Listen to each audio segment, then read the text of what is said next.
Bienvenidos al episodio 37 de Sabiduría Franciscana. Mi nombre es hermana Michelle Adia y hoy soy su anfitriona. Este episodio es nuestra primera conversación de la temporada de Pascua con una reflexión sobre el viaje de sanación que trae alegría. Hoy tenemos la suerte de tener con nosotros a la asociada franciscana Stephanie Luna, familiarmente conocida como Luna, quien compartirá su historia como una joven adulta, encontrando su auténtico y verdadero yo. Es una bendición poder compartir este tiempo juntas. Espero con ansias nuestra conversación. Bienvenida, Luna. Hola hermana Michelle, muchas gracias por recibirme. Espero pasar un buen rato aquí. Entonces, Luna, ¿puedes hablar del aspecto cultural de ser latina, católica de cuna? ¿Y cuál ha sido tu experiencia con Dios? Sí, por supuesto que sí. Este es en realidad el comienzo de mi viaje de fe. Ya sabes, siendo católica de cuna, no hay cuestión de vas a ir a misa, vas y punto. Teníamos que ir a misa y eso ha sido parte de mi cultura mexicana. Mi abuela era catequista, creo que todavía es bastante activa en su parroquia y todos conocían a mi abuela, así que inherentemente todos sabían quién era mi familia. Todos los domingos íbamos a misa y durante mucho tiempo me conocieron como la nieta de Aurelia. Cada vez que íbamos, éramos los nietos de Aurelia, su familia. Entonces simplemente nos sentimos como parte de esta familia de la iglesia, pero siempre había algo que se sentía mal, algo donde sentí desconexión de la fe. Parte de ello era no saber el idioma. Soy, creo que la tercera generación mexicoamericana. Mis abuelos son quienes emigraron a Estados Unidos. Mis padres se asimilaron a la cultura estadounidense muy rápido. Nacieron y se criaron en Los Ángeles, donde yo también nací y me crié. Hubo mucho de tener que aprender la cultura estadounidense, no hablar español porque se burlarían de nosotros. Y así terminé sin saber mucho español. Hasta el día de hoy no sé mucho del idioma, lo cual me entristece realmente, pero de hecho también estoy muy triste porque no sé mucho español y siento que mi propio trabajo en el ministerio, eso es una gran limitante para mí. Siento que no he podido conectarme de esa manera. Al crecer logré hablar español, pero no puedo retener todas las oraciones. Se podría pensar que sí estoy inmersa en el idioma todos los días o todos los domingos. Lo sabría, pero no lo sé. Hubo esa desconexión. Mi abuela siempre decía, ten cuidado porque Dios te está mirando, ten cuidado con lo que haces, porque Dios te está mirando. Así que existe esa sensación de temor que tenía con Dios. Solo recuerdo crecer y todo lo que hice lo sentía mal. Sentí que estaba siendo castigada la mayor parte del tiempo. Y quiero decir que también admito que parte de lo que estaba haciendo mientras crecía me calificaba como una chica rebelde, alborotada. Soy la segunda hija mayor, la del medio de la familia, así que también está esa dinámica donde siendo la hija del medio te sientes como si fueras la oveja negra de la familia, como si no pertenecieras, no era ni la mayor ni la menor. Entonces estás constantemente luchando por llamar la atención y entonces mi forma de llamar la atención era mantenerme en problemas porque no sabía cómo comunicar que quería sentirme parte de la familia. Así que siendo la alborotadora mi mamá siempre me estaba castigando, siempre decía que yo era una chica problemática. Entonces con la idea de que Dios siempre me estaba mirando y Dios miraba que yo era una alborotadora, seguramente eso era yo. Y no me sentía amada ni digna del amor porque siempre estaba en problemas. Mi relación al principio con Dios fue muy difícil. Sentí mucho conflicto y frustración hacia Dios y pasé por muchas dificultades mientras crecía. Cuando estaba en la escuela secundaria, pasé por un trauma y hubo un momento en el que me sentí abandonada por Dios. Y entonces el único impulso que sentí que era necesario fue simplemente levantarme e irme. Entonces tuve la oportunidad de ir a la universidad. Soy la primera en mi familia en ir a la universidad, lo cual es un gran problema, pues mi familia es grande. Y también de mis primos, fui la primera en ir a la universidad, una universidad de 4 años. Fue muchísima presión para mí, pero realmente no entendía de dónde venía la presión. y sentí que tenía que escapar. Como recordatorio, crecí en Los Ángeles.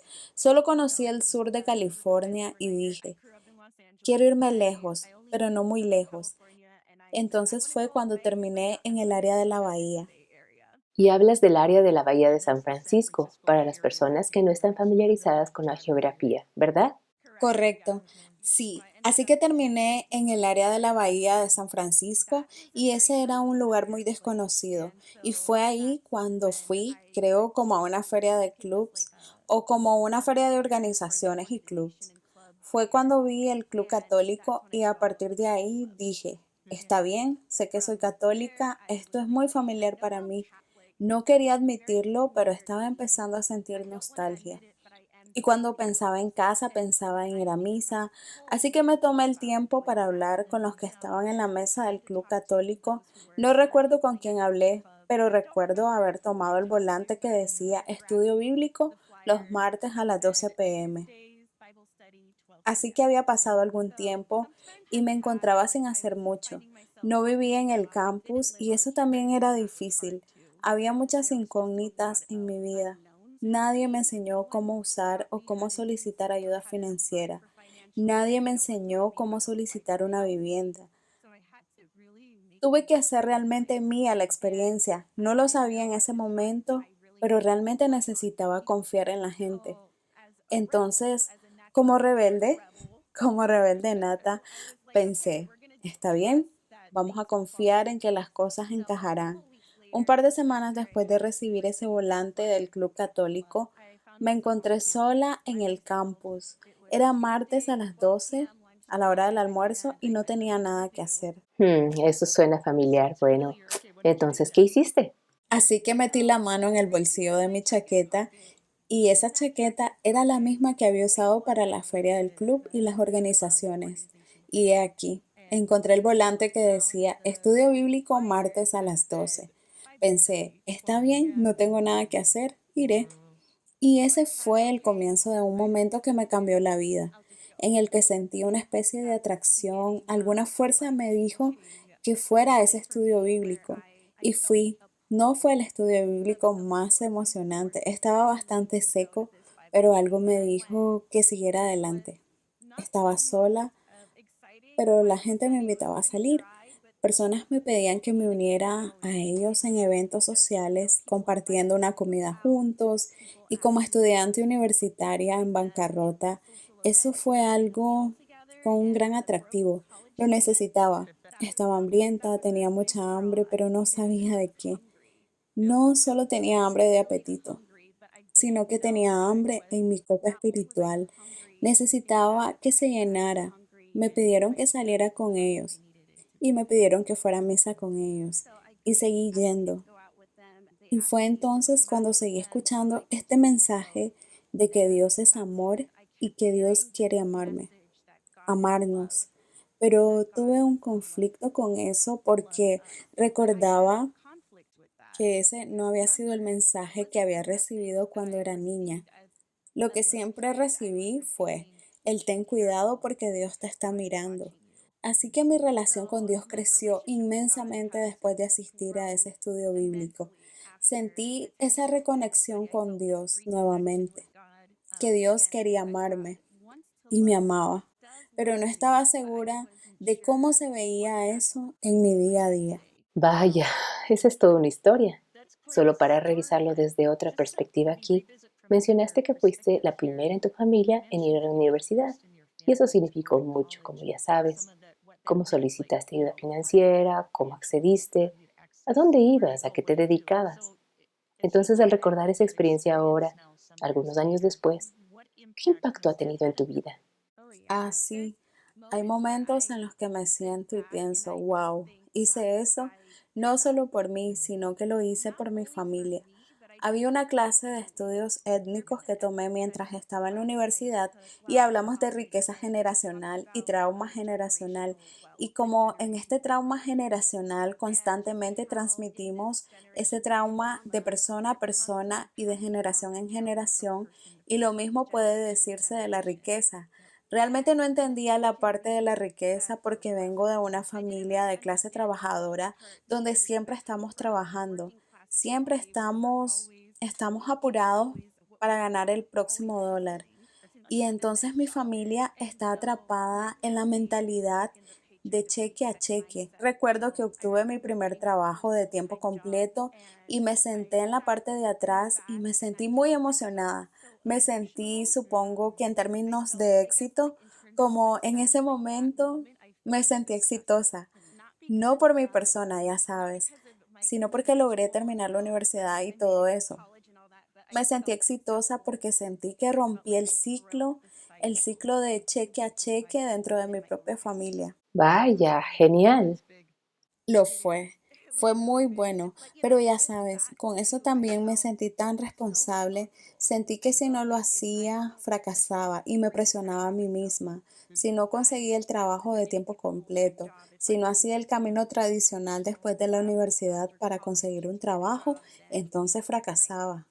Eso es presión. Sí, eso es mucha presión, pero no pude articular eso o entender cómo se sentía hasta unos años después de la universidad.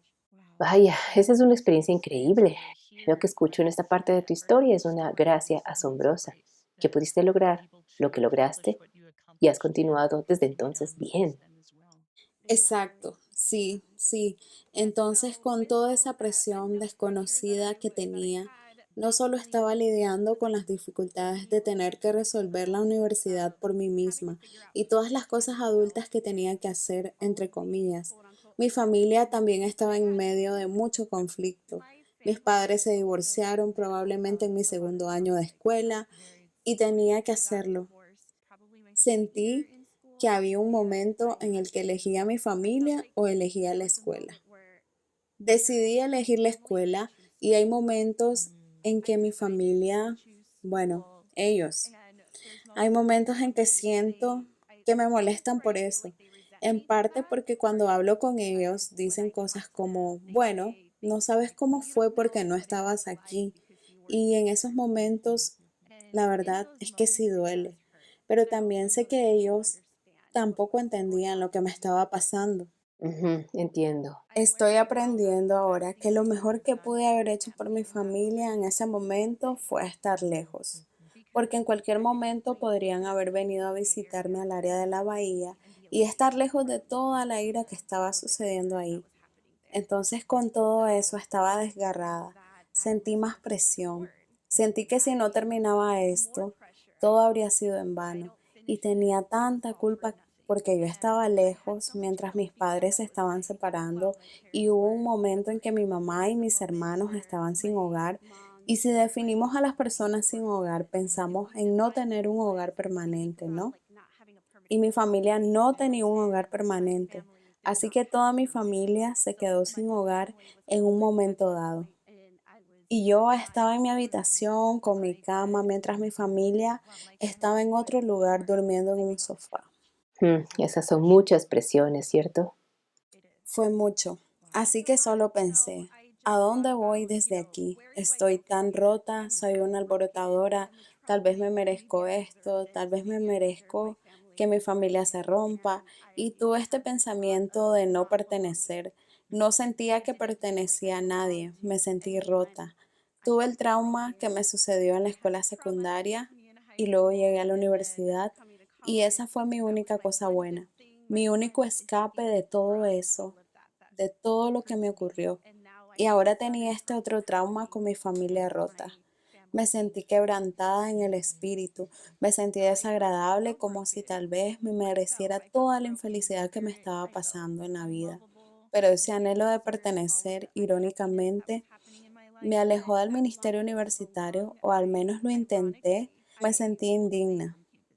Me sentí como una carga, no quería compartir lo que estaba pasando en mi vida en ese momento, porque en nuestra cultura latina no hablamos de nuestros sentimientos, no hablamos de cuando estamos tristes o cuando estamos muy estresados, simplemente lo cubrimos. Nosotros nuevamente tenemos esa mentalidad apresurada en la que solo trabajamos, bloqueamos todo lo demás, todas las emociones, todos los sentimientos y hacemos el trabajo. así que quería alejarme del ministerio universitario, pero sí, mientras más me alejaba, más retrocedía. Y bueno, ¿cómo saliste de ahí? Así que entrevisté a mi ministra del campus, que es Eunice Park, señorita Eunice Park. Ajá, Eunice. Me sentó un día y estábamos en el centro del ministerio de nuestro campus y se dio cuenta de que estaba tratando de alejarme. Entonces ella me preguntaba qué estaba pasando, qué estaba causando tanta confusión. Así que le conté sobre el divorcio de mis padres. Me siento tan sola, me siento muy quebrada y su respuesta fue, necesitas decirle eso a la comunidad. Y yo no entendía eso. Yo estaba como, ¿de qué estás hablando? ¿Estás loca? No necesito compartir esta tristeza con nadie. Entonces me compartió que si le decía a la comunidad, les daría la oportunidad de acompañarme en mi tristeza. Era solo una estudiante universitaria de 19 años. No entendía ninguna de las palabras que ella me dijo, pero escuché en ese momento que necesitaba compartirlo. Justo después de esa conversación, salí de esa habitación y todos estaban sentados en la mesa y nos estábamos preparando para la cena. Y ahí es cuando hacemos un check-in semanal y reflexionamos qué es una bendición o un punto culminante y cuáles son los desafíos que están ocurriendo en nuestras vidas. Mi desafío fue mucho más que mi bendición en ese compartir y les conté cómo yo estaba pasando por esta separación con mi familia.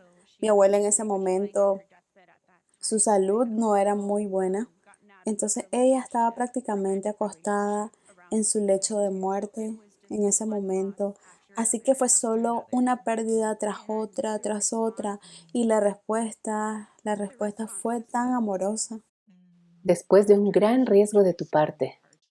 Cierto, porque no compartimos sentimientos, no compartimos las cosas negativas que nos están pasando, y esta comunidad de personas que tenía muy poco, como que sabía muy poco de ellos, me aceptaron en mi quebrantamiento. Vaya, eso toca bastante profundo, ¿no? Lo hace, realmente lo hace, pero eso fue de nuevo, fue un cambio en mi vida. Entonces, en ese momento compartí con ellos y me dieron la bienvenida de regreso a la comunidad, como si me hubiese ido de la comunidad y volviera. Hablé acerca de la historia del hijo pródigo. Salí de la comunidad y regresé y sentí una pertenencia, me sentí querida, necesitada, y en ese compartir no lo supe hasta años después, pero otras personas comenzaron a compartir sus traumas y sus pérdidas. Entonces, con esto, desde mi vulnerabilidad, pude ayudar a otros a ver su vulnerabilidad. Así que hubo este intercambio mutuo de eso. Entonces, cuando pienso en la vulnerabilidad de la comunidad, ser vulnerable, ese es un tema que definitivamente me viene a la mente. Vaya, ¿y si no lo hubieras hecho? Número uno, Eunice notó que estabas cambiando tu forma de relacionarte y ella se comunicó contigo. Te animó a dar ese salto de autorrevelación, de vulnerabilidad. Y no solo te llevó a un lugar más profundo de pertenencia, sino que creó una apertura para que otros se arriesgaran a ser más reales con lo que realmente estaba sucediendo en sus vidas y confiar en que también podría ser recibidos con amor. Es como a veces podemos recibir algo, pero no creemos que lo merecemos. Pero en ese caso vieron cómo te sentías, cómo te escucharon hablar de la indignidad, pero recibieron el amor que se puede. De alguna manera es increíble. Otra fuente de gracia asombrosa. Por supuesto que sí, sí, fue mucha gracia, mucho amor puro, y lo sorprendente para mí es que pude hacer eso con un montón de extraños, personas con las que nunca pensé que me haría amiga. Era solo un círculo de personas y fue como una mezcolanza, como un rompecabezas, como que a veces no encaja, pero si lo giras, giras las piezas para que el otro lado encaje. Así que definitivamente teníamos esta base en nuestra fe y mucho más. Nos abrazamos en un espacio seguro y solo nos aceptamos. Recuerdo muchos momentos en los que estábamos frustrados el uno con el otro. Hubo un momento en que fuimos a una conferencia Estábamos en un viaje por carretera hacia la conferencia y la camioneta se descompuso y todos estábamos quejándonos y malhumorados, pero por el hecho de saber que nos amamos, pudimos aceptarnos en nuestros momentos más gruñones. Eso es verdad. Oh, Dios mío. Sí, Vaya, bueno, parece que eso fue. Entraste, saliste de un sentido de aceptación y luego algo más sucedería con tu familia y sentirías que no pertenecías, pero ese momento particular de vulnerabilidad, algo cambió. Tú también puedes. ¿Hay algo más que quisieras decir sobre el lugar de la comunidad en tu vida y cómo tu propia vida espiritual quizás creció o se desarrolló durante esos años? sí, mi vida espiritual nuevamente desconocía muchas oraciones, me sentía desconectada de Dios. La comunidad es solo un aspecto de nuestra vida de fe. Luego está la relación con Dios y todavía me sentía desgarrada con Dios. Sentía que estaba escuchando mensajes de te amo, mientras todavía había sentido este temor de Dios, que fui abandonada por Dios, así que mis amigos, algunos de ellos estaban en la justicia social y hablaban de cómo Dios es justicia. Bueno, vengo de una familia donde hay migración, hay disparidades económicas y yo estaba como, está bien, pero si veo tanto quebrantamiento, ¿cómo es que hay un Dios? ¿Dónde está Dios en mi vida? Y yo de nuevo seguía molesta con Dios por las cosas malas o tristes que me sucedían. Y así, cuanto más aprendía sobre Dios, más estaba encantada de escuchar eso, independientemente de las cosas problemáticas que hice cuando era niña. Aunque hubo momentos en los que estaba tan molesta con mi madre y le dije que la odiaba, Dios todavía me amaba. Todavía había una relación con Dios. Entonces mi vida espiritual durante la universidad fue solo un montón de paradojas de una manera en la que amaba a Dios y estaba molesta con Dios. Y entonces solo estaba tratando de descubrir qué significaba todo en un día a día. Así que continuando con la vulnerabilidad, continuaba apoyándome en mi comunidad. Entonces, desde la universidad quería profundizar en el trauma que pasé en la escuela secundaria, porque de ahí es donde provienen muchos de mis problemas de abandono. Recuerdo que pensé, bueno, si me siento abandonada por Dios y la gente lo dijo, Dios está aquí, ¿dónde podría encontrarlo? Y así me sumergí más profundo y me incliné más y más hacia la incomodidad. Y Eunice siempre me decía que pertenecemos, que somos intrínsecamente buenos, independientemente de, entre comillas, las cosas malas que hicimos, los malos hábitos y los comportamientos de afrontamiento. Y ahí fue cuando ella nos habló de la espiritualidad franciscana, pero había ese lenguaje de querer pertenecer a una familia, que todo estaba conectado, que somos uno de lo mismo con nuestra propia singularidad. Y yo estaba como, ¿qué? Eso no tiene sentido. ¿Cómo somos iguales y únicos al mismo tiempo? Fue cuando me estaba acercando a mi final de mi tiempo universitario. Así que estuve 5 años en la universidad y no estaba segura de lo que quería hacer después de la universidad. Como mencioné antes, si hacía bien la universidad, entre comillas, debería seguir un trabajo de tiempo completo. Sí, correcto. Pero Eunice me presentó el concepto de tener un año de voluntariado y yo estaba como, ¿qué? ¿Un año de voluntariado?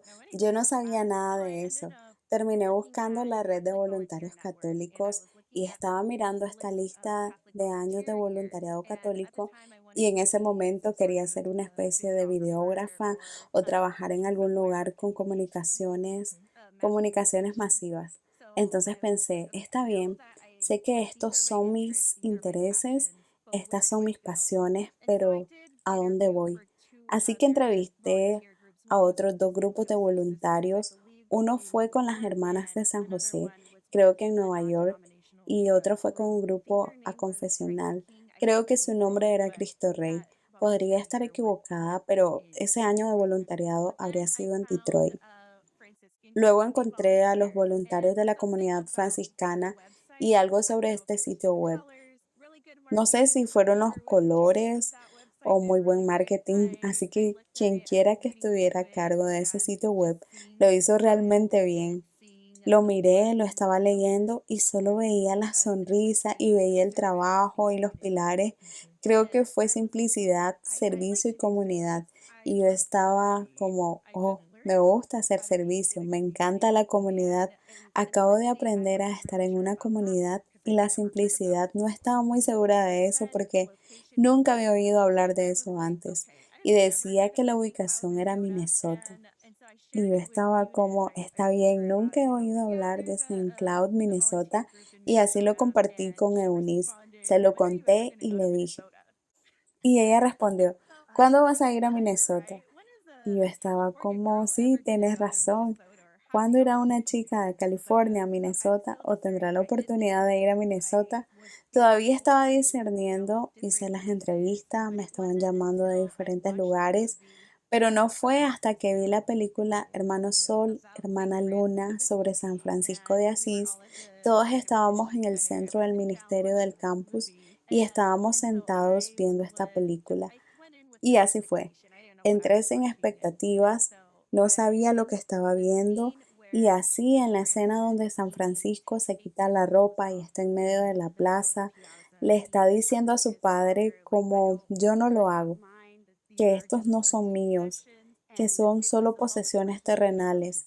Y fue el momento en el que renunció a su nombre.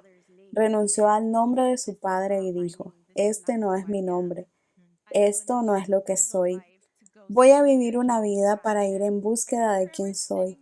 Y solo recuerdo sentarme y estaba llorando y estaba como, está bien, Dios, te escucho. Entonces ahí terminé eligiendo a los voluntarios de la comunidad franciscana. Fue por ese momento de entrega para que, para poder reconectar contigo misma, con tu fuente y con lo que me atraía. Sí, hablamos de eso por un momento porque ese llamado apasionado de entregarse por completo, vaya, es tan hermoso. Y para Francisco, tal vez este tipo de ironía, donde estaba tratando de encontrar su verdadero yo, pero ¿qué encontró? ¿A quién encontró? Encontró a Dios. Así que cuando tú entonces dijiste la fuente de la vida, ¿hay alguna conexión entre nuestro yo auténtico y nuestro yo relacionado con Dios? De alguna manera están conectados. Cierto, sí. Y eso era lo que me estaba pasando a mí también. Así que simultáneamente, mientras veía esta película, pensaba en todas las cosas por las que estaba pasando. También me sentía rota y golpeada, sentí que iba de pérdida tras pérdida tras pérdida, hasta el punto en que sentí que mi nombre, Stephanie, no me parecía correcto. No me sentía como si yo fuera así. Stephanie para mí no representaba a alguien que acababa de estar completamente rota, completamente inaceptada y poder renunciar a mí misma, renunciar a mi nombre, que es en parte por lo que me hago llamar Luna.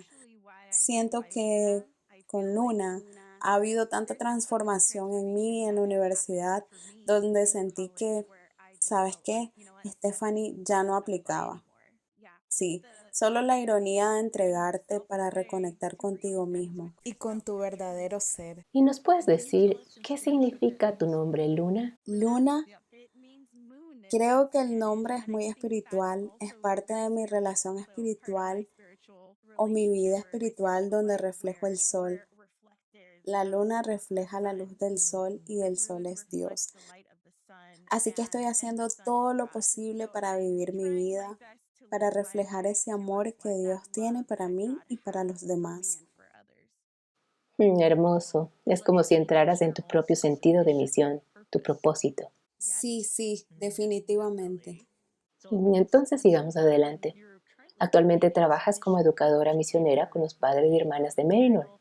¿Puedes decirnos un poco acerca de cómo ves las tradiciones o prácticas espirituales franciscanas y los de Maryknoll? ¿Cómo se relacionan entre sí en tu vida? Así que cuando llegué a mi año con el voluntariado de la comunidad franciscana, aprendí a tener una vida de oración, a tener una vida espiritual contemplativa y antes de que podamos partir y hacer esa misión, tenemos que reconectarnos con nosotros mismos. Y Maryknoll es una organización, ya sabes, les recordamos a los demás que a través de nuestro llamado bautismal estamos llamados a salir y compartir la misión de Dios. que es el amor. Entonces, especialmente en los lugares donde el amor está ausente, se nos pide que vayamos ahí y compartamos ese amor. No le estamos pidiendo a la gente que se convierta, no le estamos pidiendo a la gente que, ya sabes, deje su fe y que sea católica. Esa ha sido una tradición que existió desde hace mucho tiempo. Pero ahora nuestro sentido de misión es simplemente estar con la gente y eso es algo muy franciscano, estar presente para los demás y como parte de la vida de San Francisco, su conversión sucedió cuando apartó o no quiso mirar al leproso. Tenía miedo de los que tenían lepra. Y así sucedió su conversión donde finalmente se hizo amigo del leproso. Y así en Marignol hablamos de hacernos amigos del extraño, hacernos amigos de la persona que nos lastimó y poder ver la dignidad humana en ellos mismos.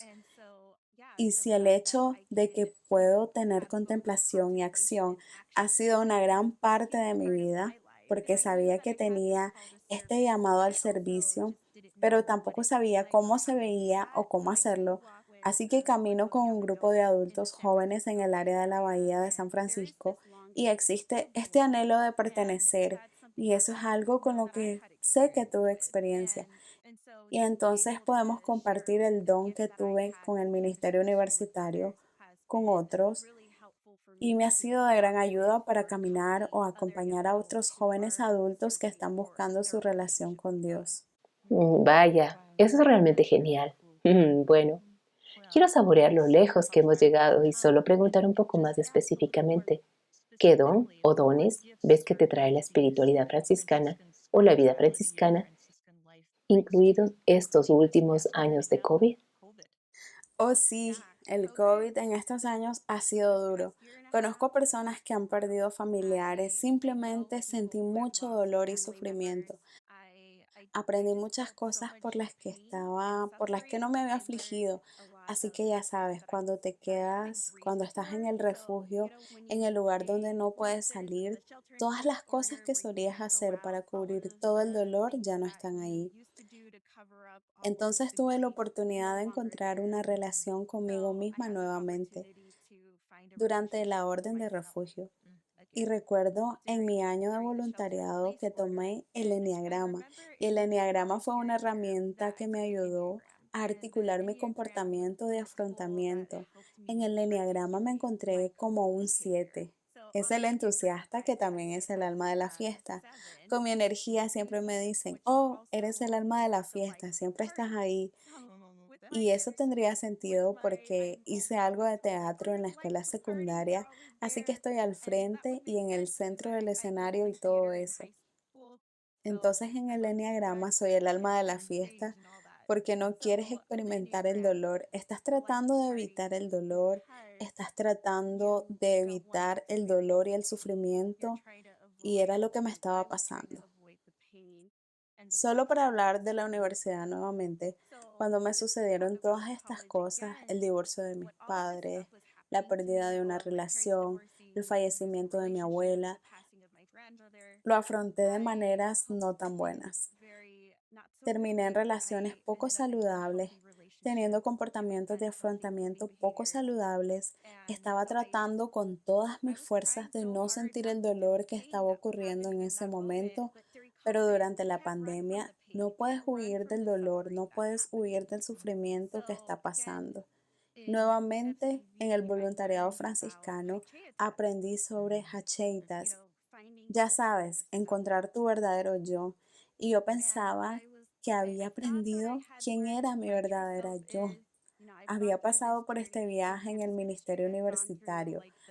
Había pasado como 6 años de formación, como no sé quién soy todavía.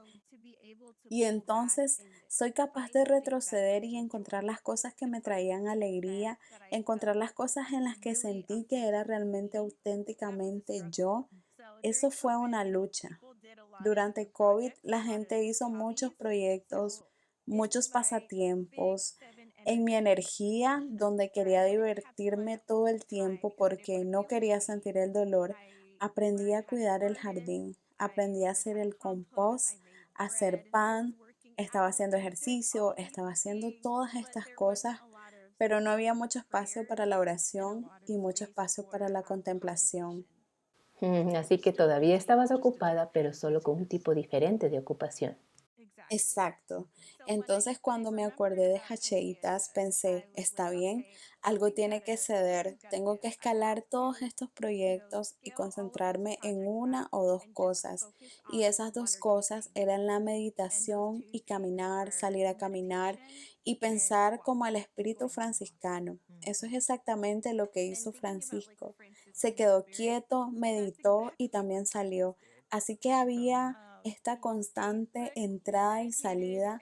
Cuando meditaba, había al principio, había presión de que no estaba haciendo esto, ¿verdad?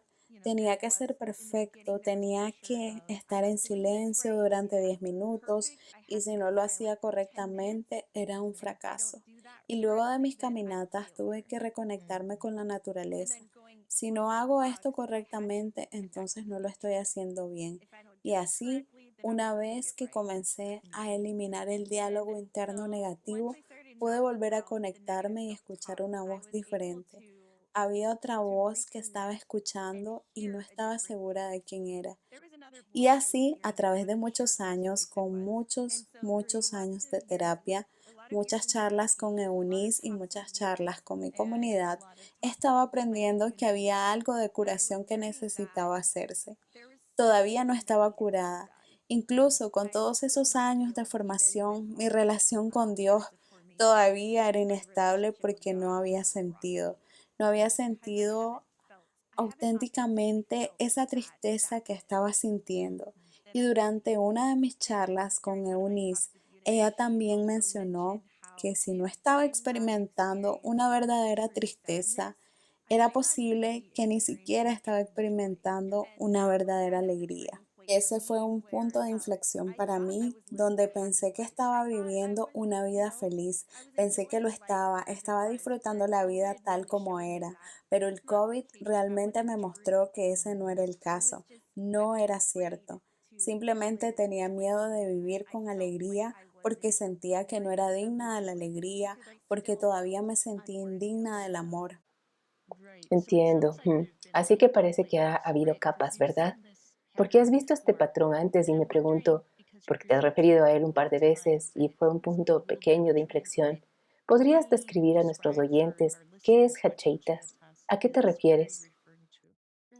Sí, Hacheitas, desde mi entendimiento, ha sido ir volviendo a mí misma, volviendo a nuestro verdadero yo, porque hay un yo que lo sé por el padre Richard Rohr. Él es un teólogo y como alguien a quien escucho y he leído mucho, habla de un falso yo. Y esas son como las partes superficiales de nosotros mismos. Pero cuando entramos en nuestro verdadero yo, es cuando dejamos a un lado todas esas otras capas.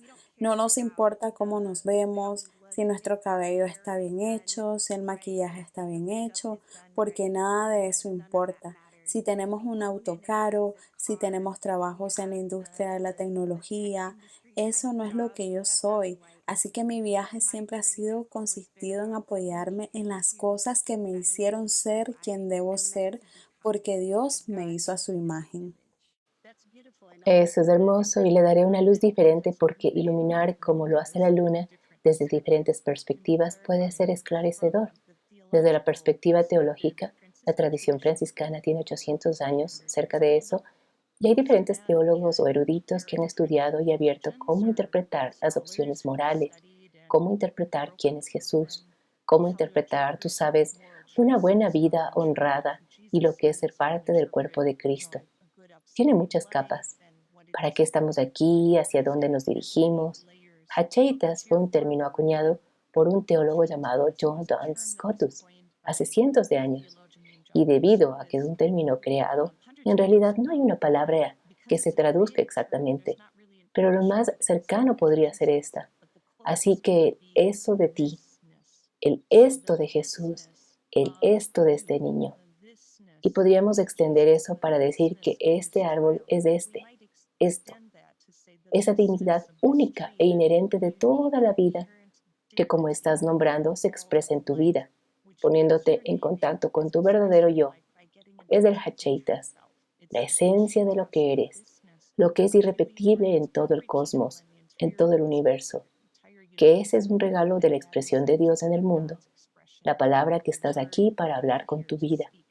Es un concepto muy hermoso que se traduce de manera muy práctica, como dices, en cómo vivimos.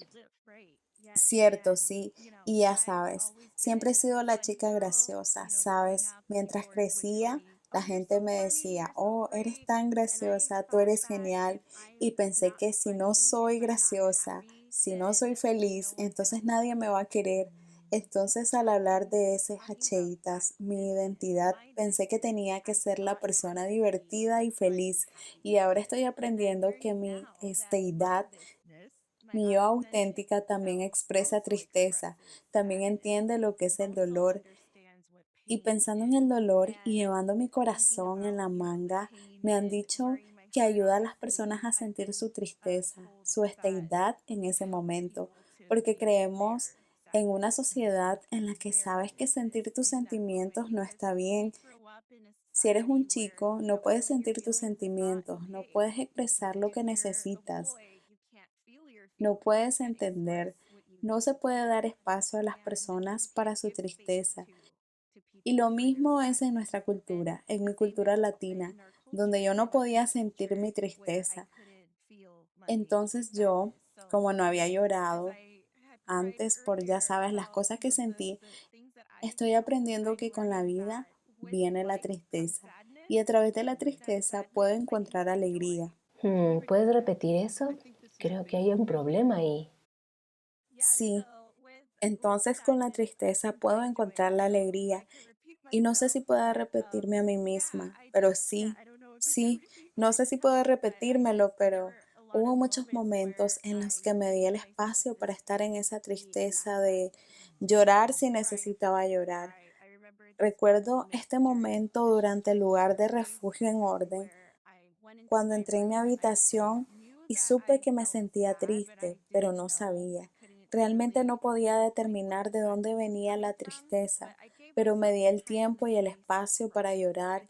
Me dije a mí misma, oye, yo, yo voy a llorar ahora mismo, va a estar bien. Y me dejé llorar y de ese llanto me sentí consolada, me sentí bien. Sentí como si me vaciara de lo que fuera que estaba cargada e hice espacio para que Dios entrara en ese vacío. Lo cual es un gran aprendizaje, ¿no? Para ti que aprendiste a ser el alma de la fiesta, sin atender a ese lugar interior de tristeza o pena, o lo que fuera que estaba pasando.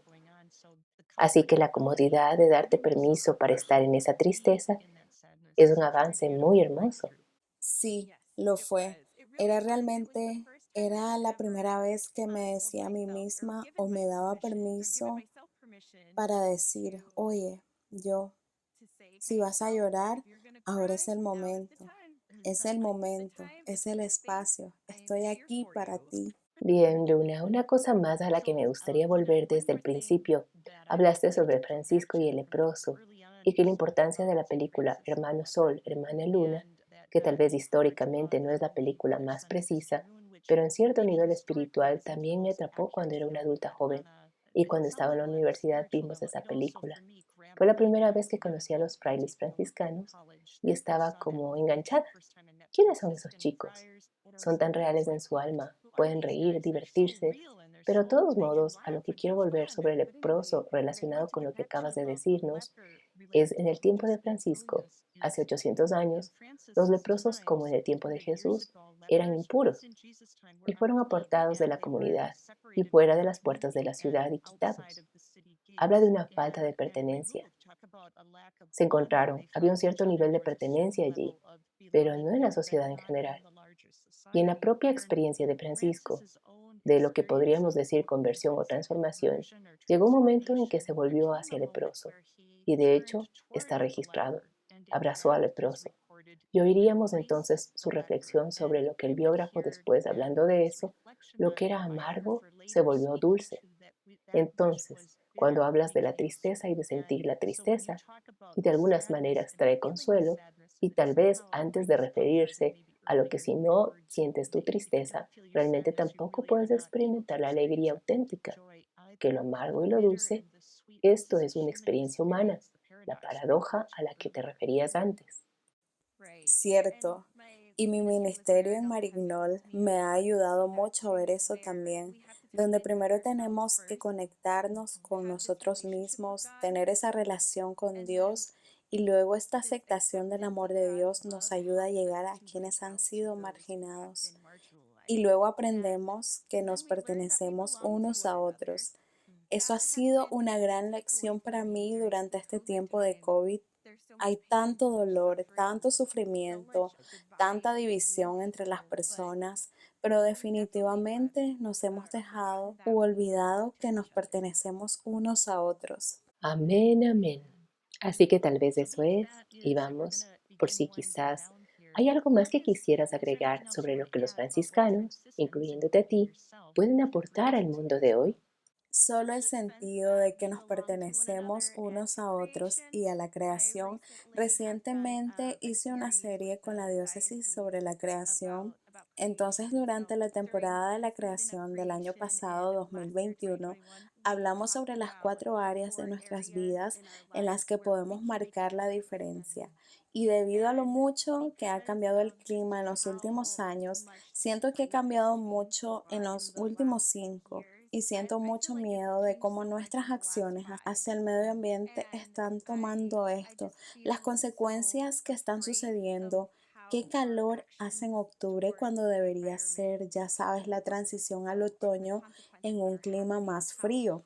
Simplemente mucho ha cambiado en nuestro entorno y la espiritualidad franciscana nos dice o nos muestra que también tenemos esta relación con la creación. Entonces pienso en el cántico de las criaturas y cómo Francisco le daba a cada parte de la creación una personalidad de alguna manera. Pienso en el hermano fuego, en cómo es tan robusto y fuerte y en esta relación que tenía con la creación. Eso es algo en lo que definitivamente pienso en mi día a día. Y luego, ¿cómo se relaciona esto con la simplicidad? El hecho de que nosotros simplemente la sociedad tiene este miedo de que no vamos a tener suficiente, que lo que es mío es mío. No puedo compartir eso con otras personas, pero con la espiritualidad franciscana estoy aprendiendo no solo nos pertenecemos, sino que de las 2 chaquetas que tengo en mi armario, te puedo dar una, porque tengo este extra para compartir contigo. Así que eso es todo lo que quería agregar a la espiritualidad franciscana. Ese es un sentido de compartir. Vaya, ¿y habría algo que quisieras decir también acerca de la sabiduría franciscana que tal vez ofrecerías a quienes están hambrientos de más en sus vidas en este momento?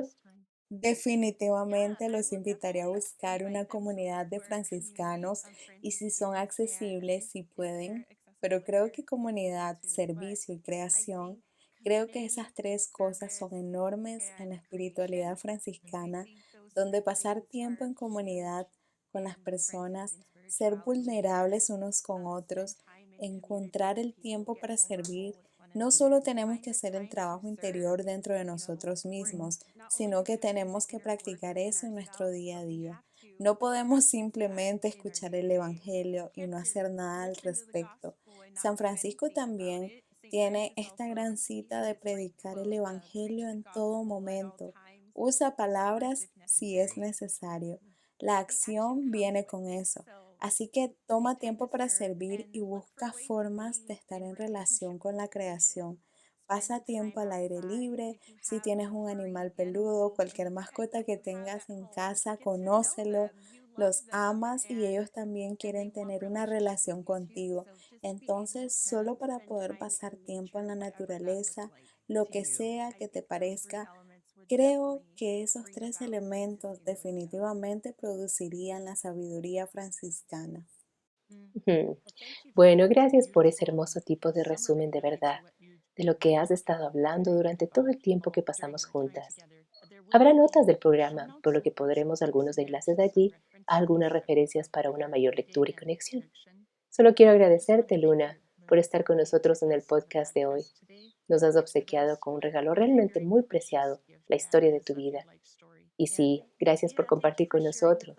que seas bendecida mientras continúas acompañando a otros seres en estos viajes. He apreciado esta rica conversación. Te deseo bondad, alegría continua. Una vez más, gracias. Gracias, hermana Michelle. Ha sido un gran honor. Hermosa salud. Y gracias a ustedes, oyentes, por sintonizar el podcast de hoy. Les invito nuevamente para el episodio 38, cuando comenzaremos una serie sobre la pacificación, mientras consideramos lo que la tradición franciscana puede aportar a esta gran necesidad en nuestro mundo. Para el primer episodio, entrevistaré al fraile franciscano Paolo Nicosia de Asís, Italia, sobre su trabajo en la construcción de la paz y la mediación a nivel local e internacional. Sintoniza para escuchar y aprender más sobre este tema tan oportuno. Hasta entonces, que sean bendecidos con paz y todo bien.